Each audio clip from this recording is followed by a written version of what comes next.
पति की मौत के बाद जो महिला पहले ही टूट चुकी थी, दुखी थी, किसी तरह अपनी बेटी को पाल पोष कर बड़ा कर रही थी, उस पर फतेहाबाद के ढाणी गांव की पंचायत ने ऐसा सितम ढाया कि उसके होश ही उड़ गए।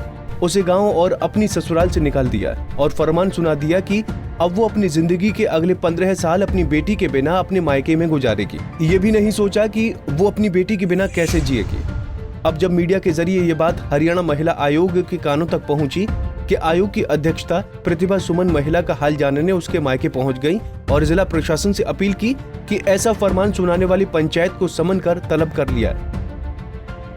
अफसोस हुआ कि हरियाणा प्रदेश इतना जागरूक प्रदेश है, यहाँ की महिलाएं बहुत जागरूक हैं और अन्याय को कभी सहन नहीं करती हैं, अन्याय के खिलाफ वो आवाज़ उठाती हैं। लेकिन भेड़ी भोजराजपुर के अंदर जो सरपंच ने जो एक फरमान सुनाया है एक महिला के खिलाफ कि 15 साल वो ससुराल में नहीं रहेगी, अपने मायके में रहेगी, और चमारखेड़ा की लड़की है और पति की डेथ हो चुकी है।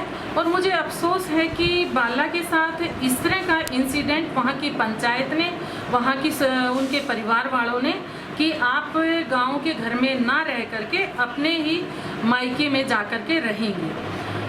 मैं आज इस बारे में डिप्टी कमिश्नर से भी बात करूंगी कि जिस तरह का तुगलकनामा फरमान जो फरमान यहाँ के सरपंच ने, भेड़ी भोजराज के सरपंच ने सुनाया है, उसके खिलाफ तुरंत प्रभाव से उसको सस्पेंड किया जाए, उसके खिलाफ FIR दर्ज करके वहाँ की इन्वेस्टिगेशन किया जाए और जांच पूरे सच्चाई के साथ और पूरी, जैसे मेरे आयोग की मेंबर हैं सुमन बेदी जी, वो भी उस जांच के अंदर शामिल हो कि उस समय ऐसा क्या हुआ कि 5 सरपंचों ने इकट्ठा होकर के एक महिला के खिलाफ इतना बड़ा षड्यंत्र रचा, उनको 15 साल का वनवास दे दिया।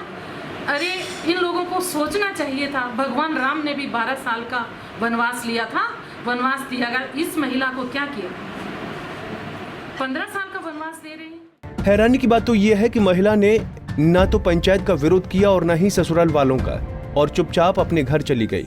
उसे पता भी नहीं था कि महिला आयोग जैसा कोई संगठन भी होता है जो उसकी तरह समाज द्वारा परेशान किए जाने पर उसकी मदद कर सकता था।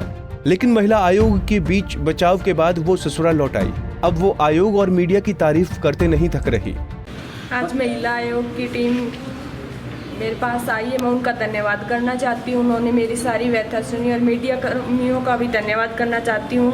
उन्होंने मुझे इनसे मिलवा दिया, मैं तो जानती भी नहीं थी कि ये क्या महिला आयोग क्या होता है। मुझे पूरी आशा है कि ये मुझे न्याय दिलवाने की कृपा करेंगे। क्या आश्वासन क्या दिए इन्होंने, कैसे क्या क्या बताया आपको, क्या आपसे पूछा गया? उन्होंने आपने क्या मांगे रखी है? क्या मांगे रखी हैं आपने? मैंने मांगे रखी है कि मुझे रहने के लिए मकान मिले और मेरी बेटी मिले जो मुझसे 9 महीने से दूर है। तो क्या ये जो फरमान सुनाया गया था वो उसका आप विरोध करते हैं? हाँ जी। कैसे, कब से ये उन्होंने फरमान सुनाया था आपको? ये 20 दिन पहले सुनाया था जी। क्या लिखा गया उसमें, क्या कहा गया? उसमें लिखा गया कि मैं 15 साल अपने ससुराल नहीं जा पाऊंगी। मुझे आज तक समझ नहीं आया कि भगवान राम को भी 14 साल का वनवास मिला था, मुझे 15 साल का कैसे? वो जुल्मी किस गुनाह की सजा दे रहे हैं? मैंने ऐसा कौन सा जुर्म कर दिया जो मैं अपने ससुराल नहीं जा सकती?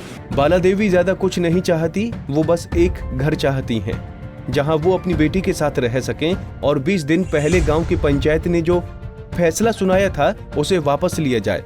महिला आयोग की शिकायत पर पंचायत के खिलाफ FIR दर्ज करने और सरपंच को सस्पेंड करने के लिए DC से कहा गया है। देखना होगा कि ऐसी पंचायत और सरपंच पर क्या कार्रवाई होती है ताकि आगे से कोई भी ऐसा फरमान न सुना सके।